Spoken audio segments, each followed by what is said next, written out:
এই কি ব্যাপার, কই যাও? ভাড়া দিয়ে যাবা না? কিসের ভাড়া? স্টেশনের পিছনের রোডে এত কষ্ট করে রিক্সা চালা লয়ে এলাম, আবার কই কিসের ভাড়া? ভাড়া তো আমি দিচ্ছি না, কে দিবে আমি জানি না। আস্তে, ভাড়া দিব না মানে? ভাড়া না দিয়ে যাইতে দিব না, কিন্তু এনে আটকে রাখবো কিন্তু আজকে বিশাল একটা কাহিনী হয়ে যাবে। আমি ভাড়া দিব না, তুমি আসসালামু আলাইকুম। ওয়ালাইকুম আসসালাম। তুমি চলে এসেছো, কোনো সমস্যা নেই তো? আমি তো তোমার জন্য অপেক্ষা করি। এবারে কালা বাড়ির ভিতরে গিয়ে করেন, আমার ভাড়া দেন, আমি যাই, আমার বহুত কাম। তুই এখানে কি করিস? আমার লয়ে এসেছি, কামে গেছি। আপনি আমার ভাড়াটা দিয়ে তাড়াতাড়ি বিদায় করেন, আমার বহুত কাম আছে। তোর ভাড়া কত? 150 টাকা।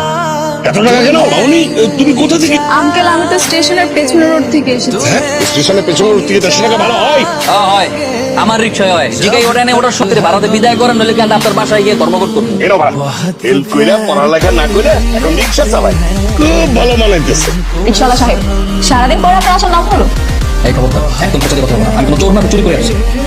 কি করছো? ওকে এত রাজকীয় খাওয়া দেওয়ার দরকার কি? রিক্সাওয়ালার মতো খাওয়া